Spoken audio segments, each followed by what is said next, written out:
What's up YouTube, AUTOCON360 here, back again with another review, and today we'll be taking a look at the Dragon Ball Super S.H.Figuarts Zamasu Potara. And so here we are, and there he is. Now, right off the bat I'm going to say I got on this review really early. Haven't quite had enough time to fiddle with everything with the figure yet, so this is going to be a learning experience for us both. But really you're going to get pretty much a completely raw reaction to this figure, so that's pretty good. But just playing with the base body already, there are some things that I wish were a little different, but we'll definitely get into that more in a few minutes. But first, let's of course go ahead and take a look at his packaging, and then we'll take a closer look at his accessories and then him himself. So let's get to it. And here we have Zamasu's packaging.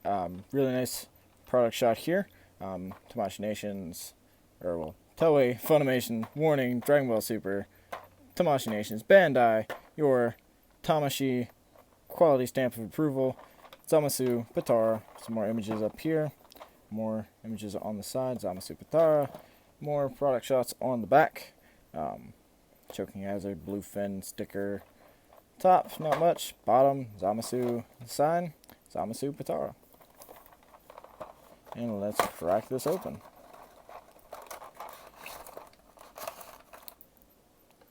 And here we have Zamasu's instructions, showing you, of course, how to swap out the faces, how to swap out the neck pieces, the hands, the arms, and how to install the halo. And, of course, you get your inventory list right there.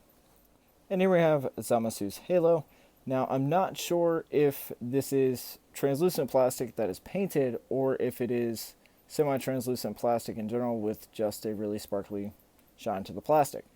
But I love this. As you can see already, it just reflects light really well. It's got these little like sparkly flecks in there. That's why I'm not sure if it's paint or not, because you usually see that with a lot of paint.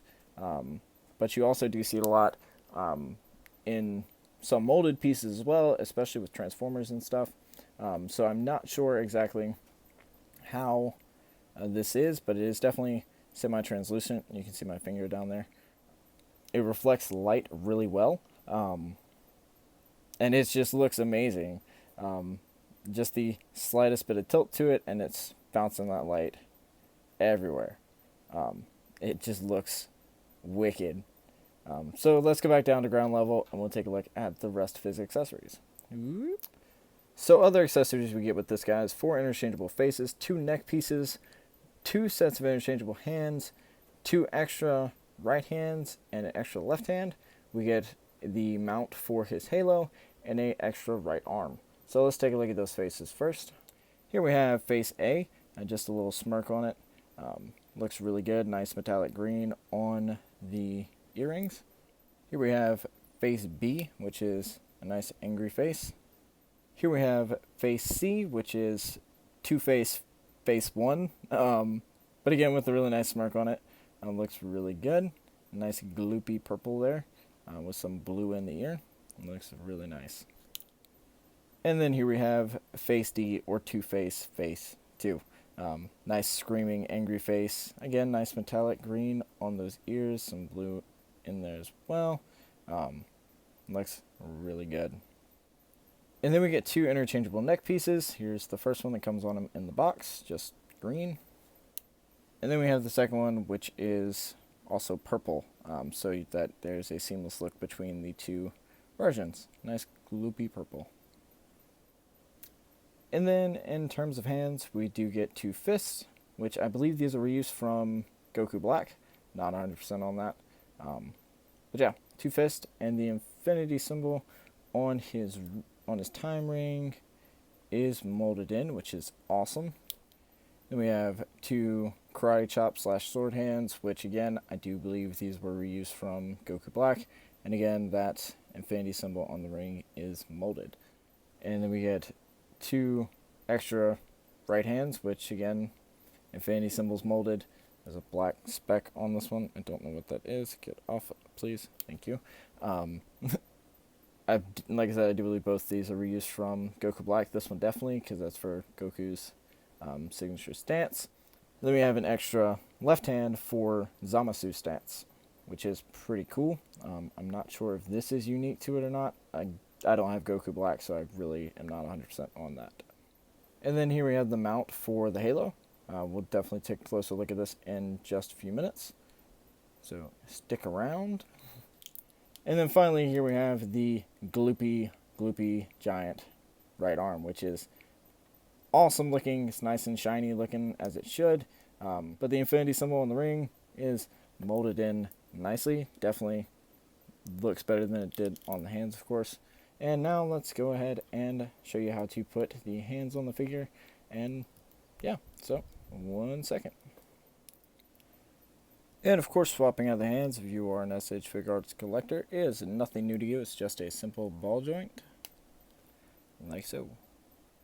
And swapping on the next piece, you do have to remove the head. Come on, thank you.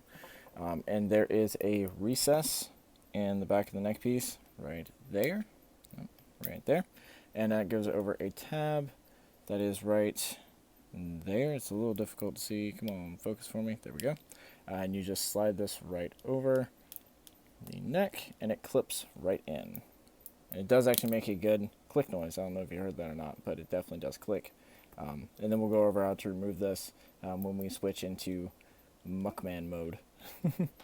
And of course, you just simply put the head back on afterwards. Hey, nope, come on. Work with me. Thank you. Yeah.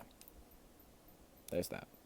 And swapping out the faces, again, if you have any other Dragon Ball Z S.H.Figuarts, this is nothing new to you. You just pull off the hair. And the bottom set of ports is for your face. Stick that right on. And stick your hairpiece back on. And there you go. And now coming around to the back of the figure here, we're going to show you how to install the mount for the halo. You really just simply want to kind of bend him forward a little bit, and then there's this flat piece here, and the collar piece, you just want to clip this piece over the back of the collar there for the shirt, and then under the bottom.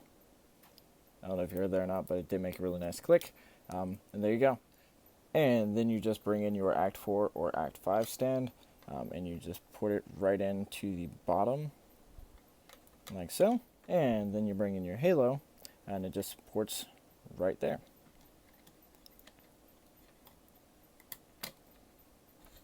There you go. And also just wanted to point out that you actually do not need to have him on the stand to have the halo if you don't have the space for that. He will support his weight with the halo on him. So yeah. And here it is with him on. And like I said before, that halo just glows magnificently, and I love it. So let's continue onward and take a look at the figure himself now. Okay. And here we have Zamasu. So, really good looking figure. I'm just getting this right out of the way. I believe the arms and the legs, I believe, are reused from Goku Black. Again, I do not have Goku Black, so I'm not 100% on that. And I'm not paying as much as I would love for the pink to have the pink aura effects and to have that metallic kind of translucent rose head. I'm not paying $120 for an exclusive, so you can forget that. But anyway, like I said, I think the arms and the legs are reused from Goku Black. If you know, let me know so I can be more accurate. But again, definitely the upper torso here is definitely completely new, and the shoulder pads and the skirt piece here, definitely all completely new. But looking at the head here, there is really nice shading in that white going all around the head, kind of like what we see with the Super Saiyan heads, where they have a little bit of kind of an orange going around the bottom of it. Looks really good here. Nice silver on the eyes, looks good. Nice gold right there. And again, all this looks really good. I do really like it. His skirt piece here is 3 separate pieces, so it gets out of the way of articulation. And it also is a really bendy and pliable material, so that's definitely really good for posing. Shoulder pads are on ball joints. Now, what bothers me about this is probably the biggest gripe I have with the figure, is that because of the gimmick to switch the arms, it's molded asymmetrical.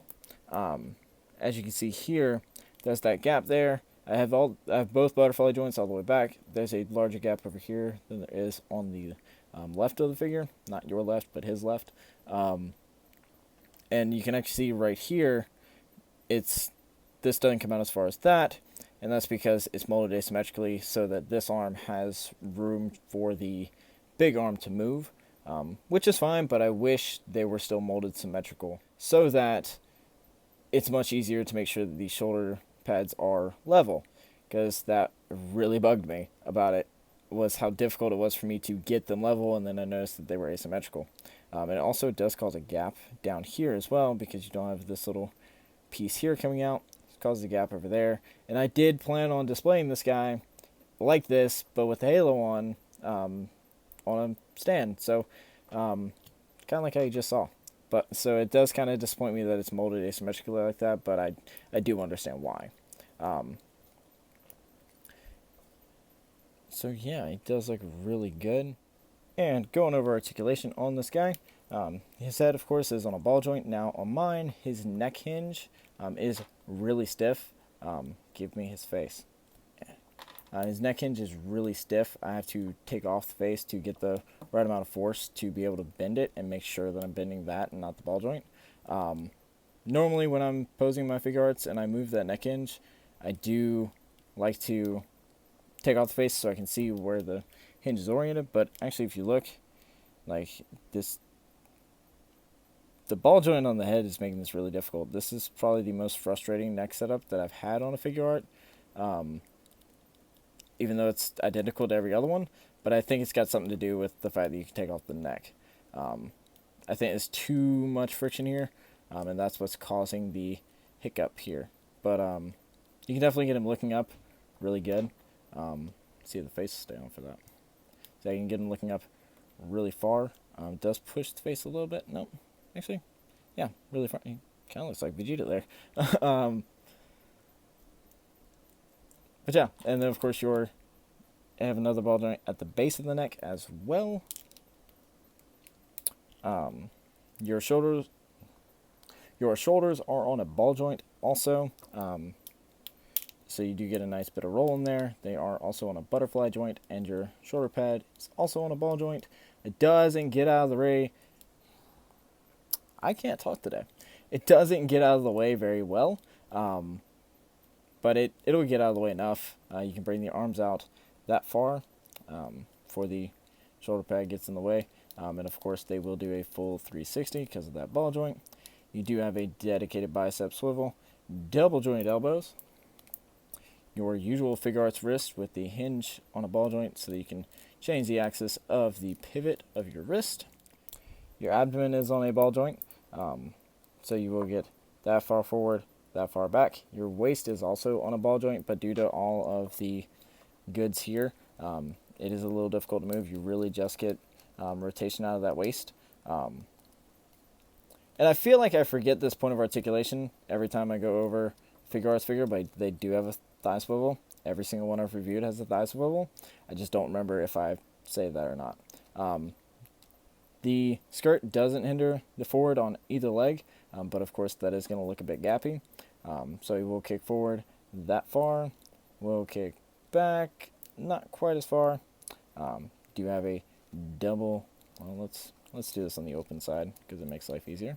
You do have a double jointed knee. Come on, what's in the way? All the goods, that's what's in the way. You do have a double joint knee with really deep bend, which is great. And your ankle is on a double barbell, which is awesome. And you do have a toe joint. All right, and you know how they say there's a first time for everything. Well, this is going to be the first time I put him in Muckman mode. So to do that, you're going to, of course, take off the hairpiece and take off his face. And you want to grab a Muckman face. And while we have the face off, we're going to go ahead and swap the neck. So you just want to remove the head and then come around to the back here. There is a recess right there. It is a little hard to see because of the glare, but it's right there. You want to get the instructions say to get your nail in there and just pop it up. But this is wicked tight on mine, and I actually end up popping the neck off of this ball joint here before I pull off the neck piece itself. So I'm going to take it off myself, and with the greatest of ease and not stressing my figure. Come on. Yeah. Got it. And again, you want to take that recess there and put it into that slot right there, like so. You have your goopy neck, and reattach the ball joint, like so, and reattach the head, and attach your goopy man face, and reattach the hair. So yeah, there that look goes. Looking pretty good. And then for the shoulder, which really scares me, you just want to pop it out of that butterfly. That was easier than I thought it would be. And there's some shock oil in there. That's pretty good, at least it's lubed up. And then you just take this one and you pop it in. There you go. And there you go. There you have him with his giant muck arm. Now really the only thing different here in articulation is the arm itself. You do still have the butterfly joint, which is great, but now because of that butterfly joint and just the absolute size of his arm, you do actually get more range on the butterfly because there's no shoulder piece getting in the way. And he can reach straight across his chest with it, which is awesome. And with the hinge on the arm, on the shoulder, it just gives you so much more range. He can, of course, still do a full 360. It will go straight out that far. You do still have a dedicated bicep swivel. You do have double jointed elbow still, but this only gives you about 90. That top joint, if they had cut a little bit of this out, yeah, it would have exposed more of the joint, but you would have gotten a deeper bend on it. So I do kind of wish they had done that. And your wrist is actually still your usual Figuarts setup where you can change the axis pivot on that hinge. So there you go. And now for comparison, here he is with the Dragon Ball Super Trunks. Here he is with Beerus and Whis. Here he is with Goku and Vegeta, which still want to say, absolutely love that Goku. Still.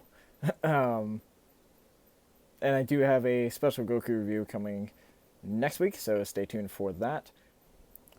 And even though they never fought against each other in the show, here he is with Gogeta. I'm using Gogeta because I don't have Vegito. And finally, just because, here he is with the Marvel Legends Juggernaut Build-A-Figure Wave Deadpool and the Mayfex Deadpool. And there you go. There you have the S.H.Figuarts Zamasu. Now, this is the sole reason why I passed on Goku Black, because I wanted this version of Zamasu on my shelf. Granted, in hindsight, now I kind of want Goku Black. But that's completely beside the point. This is what I have. This is what I'm really, really happy with. Especially that halo right there. This looks gorgeous. And this is how he's going to be on my shelf. I'm going to need to do some rearranging up there, but this is how he's going to be. He's a fantastic figure. Not without his flaws. Like I said, I do wish the shoulder cuffs weren't asymmetrically molded, but whatever. It doesn't really bother me. It's not too noticeable. Like right now, I've got the shoulder pads pretty level. The left one here looks like it's sticking up just a tiny bit more. I'll futz with it later. Either way, it just looks amazing. You may not see this guy in a lot of comparisons. In fact, you probably won't see this guy again until the eventual release of the new Vegito that is on the horizon, I assure you. I'm not crazy. But that's definitely coming. It's inevitable. What I actually really like about this is the fact that because you can get his legs so straight here for this pose, it really helps to hide the stand right behind his legs. That works really, really well. You can hardly see it in the bottom of the frame there. I'm just noticing that because I just looked at the camera. But either way, a wonderful figure. I definitely recommend it. Link will be in the description to where you can pick this guy up. He is currently still in stock at BigBadToyStore.